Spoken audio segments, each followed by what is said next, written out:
Imagine, in that very moment when the heart falls silent, when the last breath goes into nowhere, a person does not remain alone. For thousands of years we were told that beyond this line our relatives are waiting for us, that mother will take us by the hand, grandfather will meet us at the threshold of the light, the one we lost so early will smile. But the truth, whispered by mediums, clairvoyants, and those who returned from clinical death, is far more terrifying and far deeper. Those who saw it with their own eyes claim not everyone is met by relatives. Sometimes completely different ones come for a person, faceless, nameless, without warm embraces. They are called differently: spirits of fate, curators of karma, guardians of the passage. They are not kind or evil. They are real. They know everything about you, more than you ever allowed yourself to remember. Wolf Messing once said, "It is not scary that we will die. It is scary that after that we will have to see ourselves as we always were, without masks." These entities are not judges in the usual sense. They have no gavel of sentence, no words guilty or acquitted. But their gaze, if it can be called that, pierces a person to the very core of the soul. There are stories of people who survived clinical death that match down to the details. A person leaves the body and suddenly feels an inexpressible lightness, silence, light. But beyond this light stands not mother and not grandmother, but something ancient that always stood behind your back, from the first cry to the last breath. They are silent. But in this silence, a person hears everything he tried not to hear in life. They say the bravest souls make agreements with them before birth. They agree that it will be these forces who will one day meet them and remind them, "You chose yourself. You drew this path yourself. You will decide yourself what happens next." In ancient times, such forces were called Moirai, Norns, archetypes of karma. Today, people speak of them little. It is too frightening to admit that it is not God on a cloud who writes down all our mistakes, but we ourselves are our own scribes and readers. But why these meetings? Why are the relatives who embrace us at the threshold not enough? Because not everyone is ready to see the truth. Relatives give comfort. They soften the transition, but the spirits of fate are a pure mirror. They do not comfort. They will not pat your head. They will reveal everything in front of you, and you will not be able to look away. Messing told his friends that once he saw a man who was smiling in the hall while his performance was going on, and behind this man stood three, transparent, invisible to others, but so real for the one who knew how to see. "In 3 days he will leave," Messing whispered. And so it happened. No one would have believed it if he had not repeated it over and over. When your time comes, you are not alone. You have never been alone. You simply did not see those who stood behind your back all the time. Sometimes they come long before death, in those moments when a person is on the edge, when a severe illness happens or a fateful meeting. Someone sees them in a dream. Someone hears their whisper on the edge of falling asleep. Someone rejects these signs and goes through life with eyes closed. But this changes nothing. In that very moment when everything ends, they will be waiting there beyond the last breath. And here begins the most important thing, because meetings with them change everything. They do not let the soul go just like that. They ask, not with words, but the question sounds louder than any scream. Why did you live? For what did you choose exactly this path? Are you ready again? These questions burn. They knock the ground out from under your feet. But in them is freedom. Because not a court, not punishment, but exactly this moment of truth decides, will the person return to earth again, or will go where there is no need to be born anymore? Some clairvoyants said that these entities do not just meet. They show what a person hid the deepest.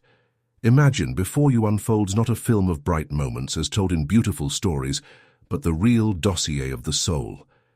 There are no cut-out fragments there. There is everything, every fear, every lie, every small betrayal of oneself. Messing whispered to his students, "If only you knew how much pain a person inflicts on himself." He believed that the most terrible punishment is not hell with fire and frying pans. The real hell is to see yourself as you were and to understand everything could have been different, and no one is to blame except you. They say that sometimes the spirits of fate show a person not only the past, but also what could have happened. It is like a branching map. Here is your life, here is the moment where you could have said no, but stayed silent. Here is the choice where you could have forgiven, but held a grudge for decades. Here is that meeting you brushed aside because you were afraid to admit your feelings. Why show this before departure? So that the soul understands. Everything is intertwined. Every yes and every no create lines that then lead it back to this world. Messing believed that souls themselves ask for this showing. They need to see where they were blind. So that next time, if there is a next time, they do not repeat the same scenario. Someone says, "So what? I still do not remember anything." But those who at least once experienced such meetings came back different. They could be silent about it for years. Messing heard their whispers backstage. "I saw them. They looked through me." And he always repeated one thing: "Do not fear them, fear yourself, because only you decide to return or to go further." But there are those who are not ready to see their dossier. They cling to illusions. They ask to return to the familiar. Let there be pain again, poverty again, the same faces again, just not to see the whole truth at once. For such souls, return is not karma, not a curse. It is an escape. And the spirits of fate do not hold them.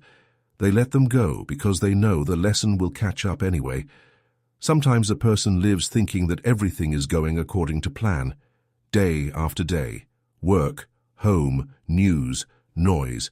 But somewhere on the edge of consciousness always stirs a strange feeling. I missed something.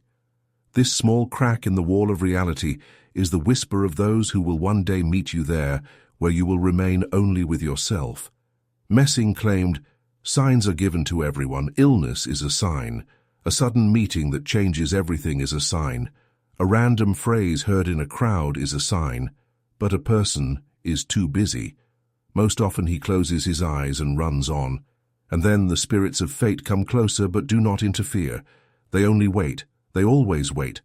There is an ancient belief. If at the moment of death a person whispers, 'I forgive,' this whisper is heard by exactly them. Because forgiveness is the key. It does not matter whom you forgive, an enemy, a loved one, yourself. In this moment you erase part of the dossier. And then, they say, they bow their heads. Because they see, you have taken the first step not to return. But most people are not ready to whisper forgive in the last moment. Too many grudges accumulate over life. Too much unsaid. That is why the circle closes. And those who stood behind the back again become guides. They quietly return the soul to this world, not to punish but to teach again. Messing joked bitterly. A person is given everything, but he himself builds his own labyrinth, and only a few find the courage to get out of it. Not in one life. Sometimes it takes hundreds of tries, but even the longest wandering one day ends with a door behind which, not relatives and not angels with trumpets, but you yourself. Completely. When someone dies suddenly, in an accident, in war, in sleep, people think, "Poor thing, he did not have time to understand anything." But those who see more know. No one leaves not having time. Even the sharpest end is only a stopping point after which the most important conversation begins. With his last breath, a person does not close the book. He only turns the page. Messing often repeated to his close ones, "Do not fear death, fear emptiness." Because emptiness is not there, beyond the line. Emptiness is here when you live without meaning, without faith, without trying to understand who you are. Beyond the line there is no emptiness. There is too much light and too much truth to be able to hide in nothing. Sometimes the scariest meetings with those who wait for us beyond happen not after death, but here in life. In moments when a person sinks into depression, loneliness, despair. In these nights, someone feels a coldness in the room although the windows are closed. Someone hears his own voice whispering, "Now is not the time to give up." Someone sees the same dream again and again, a long corridor, behind which is a door, and behind the door, something that calls but does not let in. Messing believed that these dreams are a rehearsal. The soul trains to meet itself. After all, the one who learns to hear this voice in life will not be afraid of it after the last breath, because the scariest question beyond sounds like this: do you remember why you came? And if the person answers no, everything goes back to square one. There are stories that people rarely tell, even to close ones, about how in a dream not dead relatives come to them, but strange figures, without faces, without words.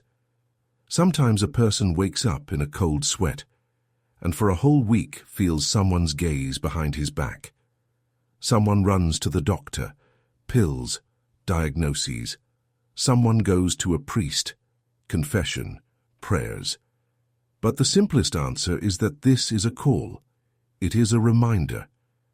Time goes. Time does not wait. You are coming to us, and you decide who you will be when we meet. The older a person gets, the louder this whisper becomes. To the young it seems that death is somewhere there beyond the horizon, but with age the boundary is thinner, the step shorter, the breathing louder. That is why old people often say, "I dreamed of the dead." For them, these dreams are not horror, but a sign that soon they will see again those who stood with them side by side in other lives. Messing once said, "After death, we do not meet whom we want. We meet those who are needed." Relatives are part of the path, but the main meeting is you yourself and those who watch your choices. And if in life you lived by instinct, grumbled about fate, complained, cursed neighbors, all this comes back not as punishment, but as a mirror.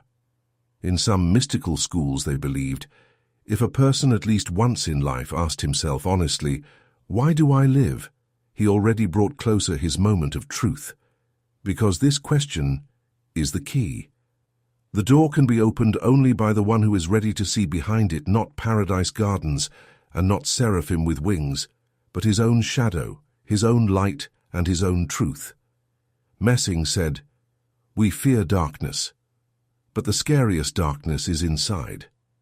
And he added, "And the biggest mistake is to believe that someone else will dispel it. Neither an angel, nor a saint, nor a spirit of fate can take your guilt or grudge and cross them out of your dossier. Only you can do that."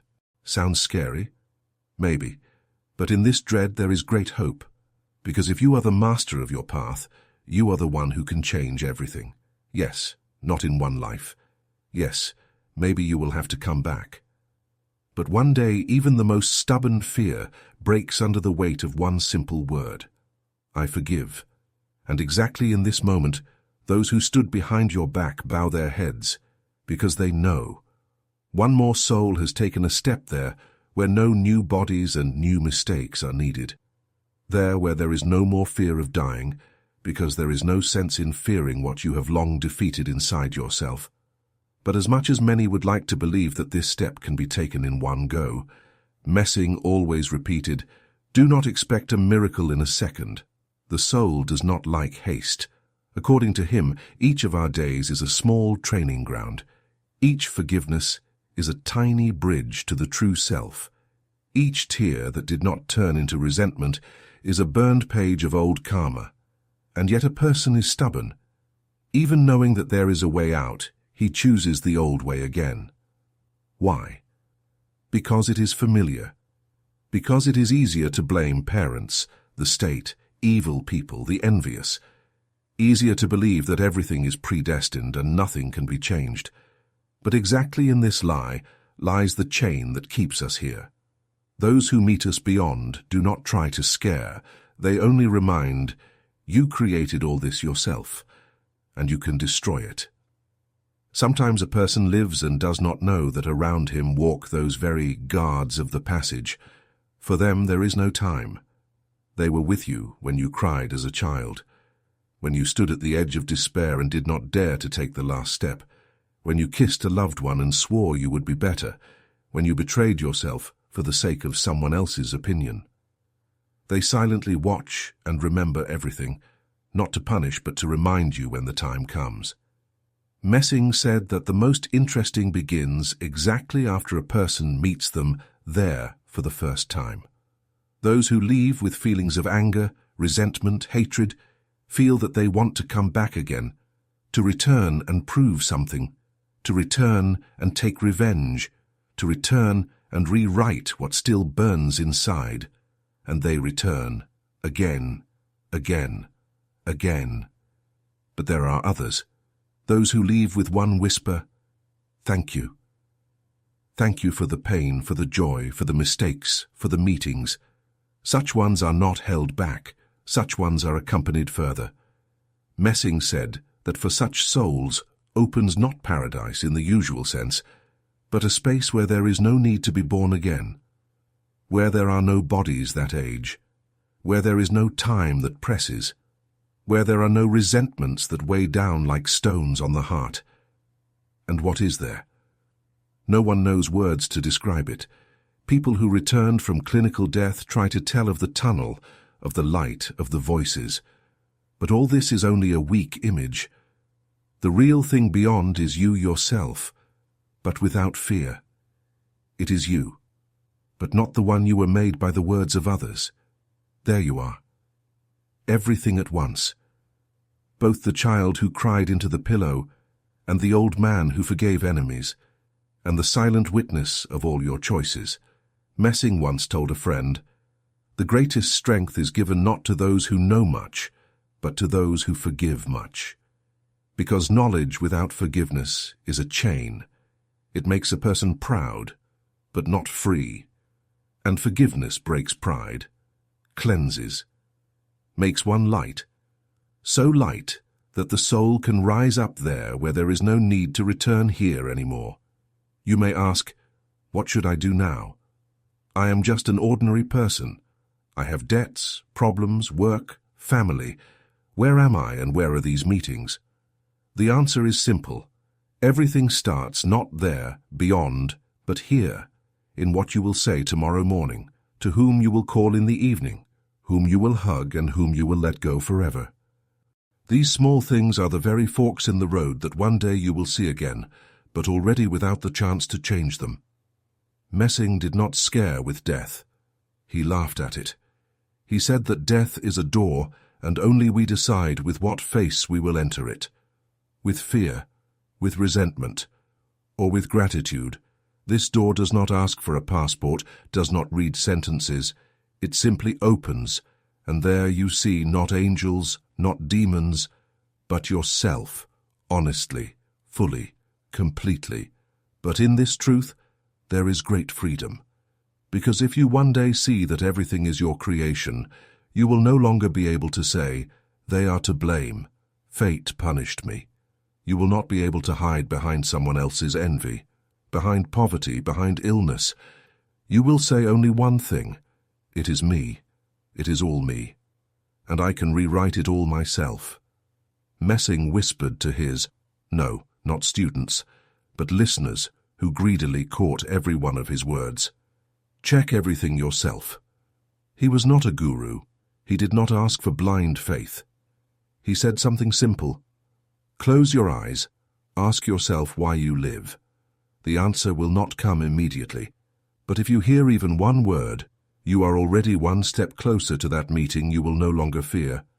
People often want miracles. They want to see a ghost, get a sign, hear the voice of the dead. But the strongest miracles are not tables knocking at a séance, not candles that light themselves. The strongest miracle is when a person, still breathing and walking on earth, suddenly opens his eyes wider and understands, I chose all this. I can change all this. And then the whisper of those who stand behind your back becomes quieter. They know you have finally heard the most important thing, yourself. What will happen then? After death? After the meeting? After the truth? No one will tell you completely, because words are too small for that side. But if you believe Messing, there is no end there. There is no point from which there is no return. There is only you, without masks, without fears, without guilt. And there is a step to return, if needed, or to go where new bodies are not needed. But for this step to happen, not later, but now, the smallest thing is enough, to say, forgive, to the one you hold in your heart like a stone. To say, thank you, even to the one who betrayed you. And to say, I love you to yourself, at least once, honestly. That is all you will take with you beyond the line. They will be waiting. Not mom and not grandfather. They will be there too, but a bit later. First you will be met by those who know your truth, who will remind you that you are more than a name, a passport and a body, that you are the eternal witness of yourself, and if you want, you will become light even where once there was only fear. Messing said, the scariest thing is not to see. The scariest thing is never to open your eyes. And if you have read up to this point, it means your eyes are already open a bit wider.